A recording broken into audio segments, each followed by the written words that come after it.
Bollywood industry का इकलौता ऐसा स्टार जो 3 घंटे की फिल्म में आधे घंटे तक भी बिना डायलॉग के बस अपनी आंखों से बात कर सके, वो है अपना सिंघम। आई मीन से अजय देवगन सर। इनके बारे में ऐसा बोला जाता है कि अजय सर की आंखें बोलती है और इनके फेस से वह साफ झलकता भी है। वैसे आज के इस एपिसोड में हम इनके फेशियल एक्सप्रेशन पर कोई चर्चा नहीं करने जा रहे हैं, बल्कि इनकी नई रिलीज होने वाली फिल्म सिंघम 3 के बारे में बात करने जा रहे हैं। तो आइए चलते हैं इस एपिसोड के मजेदार सफर में।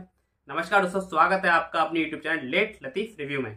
अजय देवगन के अभी तक के फिल्मी सफर में आपने एक बात नोटिस की होगी कि इन पर जो कैरेक्टर सबसे बेहद खूबसूरती से फिट बैठता है वह एक कॉप का कैरेक्टर, आई मीन टू से पुलिस ऑफिसर का कैरेक्टर। आपने फिल्म गंगाजल में इनके पुलिस ऑफिसर के कैरेक्टर को भर भर कर पसंद किया था और फिर एक मूवी आई थी सन 2011 में सिंघम, जिसने अजय देवगन के लिए एक लाइफ टाइम अचीवमेंट कैरेक्टर की पेशी की। जी हाँ, अगर आप बॉलीवुड का सिंघम कौन है ऐसा कहीं भी खड़े होकर पूछते हो तो बेधड़क सामने से जवाब आएगा अजय देवगन, क्योंकि सिंघम बस एक कैरेक्टर नहीं है, आम ऑडियंस के लिए यह एक होप, उम्मीद का इमोशन है जिसको लोगों ने अपने भीतर सच में जिया है।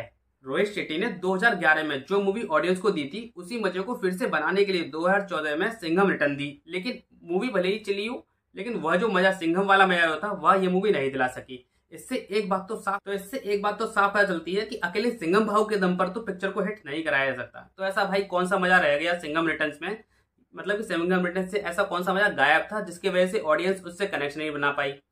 तब जाकर थोड़ा सा गौर करने पर पता चलता है कि वह था फिल्म का मेन विलेन कैरेक्टर का रोल, क्योंकि 2011 की सिंघम में साउथ एक्टर प्रकाश राज ने जब जयकांत सीकरे का जो रोल निभाया था वह अजय देवगन के सिंघम कैरेक्टर पर सच में हावी पड़ता हुआ दिखाई भी दे रहा था। जहां हमें ऐसा लग रहा था कि यह बंदा आई मीन जयकांत सीकरे जो है वो सिंघम को सच में रुला भी सकता है। लेकिन 2014 में आई सिंघम रिटर्न में वो बाबा का किरदार जो अमोल मुक्ते ने निभाया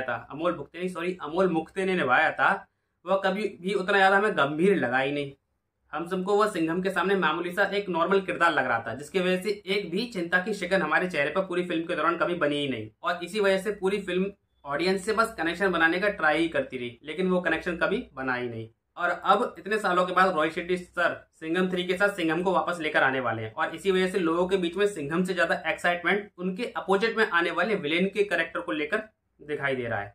खबरों की माने तो इस बार फिल्म में एंटागोनिस्टिक कैरेक्टर के लिए अर्जुन कपूर को कास्ट किया गया है। अब यह डिसीजन किसका रहा होगा यह तो भाई रोहित शेट्टी सर ही जाने, क्योंकि पिछले कुछ सालों से अर्जुन कपूर का करियर कुछ खास नहीं रहा है। और वह उनकी पर्सनल लाइफ की वजह से नहीं, बल्कि उनकी फ्लॉप एक्टिंग की वजह से ही रहा है, क्योंकि उनकी पिछली आई किसी मूवी ने कुछ ज्यादा अच्छा कलेक्शन किया करके दिखाया भी नहीं है। अब पता नहीं कैसे रोहित शेट्टी सर ने सिंघम के सामने अर्जुन कपूर को लाने की सोची है, इसका हमें अंदाजा नहीं है। शायद बॉलीवुड रेफरेंस कुछ ज्यादा तेजी से ही अपना काम कर रहा होगा, या हो सकता है कि एक अच्छा डायरेक्टर एक एक्टर से अपनी पसंद का रोल निकलवा पाने में समर्थ हो और इसी सोच से उन्होंने अर्जुन कपूर को कास्ट किया हो। वैसे ही हम कुछ इस बार फिल्म सिंघम 3 में देख लें शायद, क्योंकि एक विलेन पार्ट 2 में हम अर्जुन के नेगेटिव शेड को देख ही चुके हैं, जो मुझे तो भाई कुछ खास पसंद आया नहीं। बाकी फिल्म गुंडे में भी उनका जो कैरेक्टर था वो ग्रे शेड का ही था, जो थोड़ा तो कई हद तक उन पर जचा भी था। हो सकता है कि ऐसा ही कुछ अलग कैरेक्टर हमें सिंघम 3 में अर्जुन कपूर का देखने को मिले। हम तो बस दुआ करते हैं कि फिल्म में जो विलेन का कैरेक्टर हो वो हीरो के कैरेक्टर पर हावी पड़ता हुआ दिखाई दे, क्योंकि फिल्म का मजा तो तभी आता है जब बराबर की टक्कर हो। बाकी आपका अपना इस विलेन की कास्टिंग पर क्या कहना है और आप कौन से हीरो को या कौन से विलेन को सिंघम के अपोजिट में देखना पसंद करेंगे, यह हमें कमेंट सेक्शन में जरूर बताइए। बाकी जुड़े रहिए हमारे साथ, इसी तरह अपना प्यार बढ़ाते रहिए और चैनल को सब्सक्राइब कीजिए, साथ में नोटिफिकेशन बेल को भी दबा दीजिए।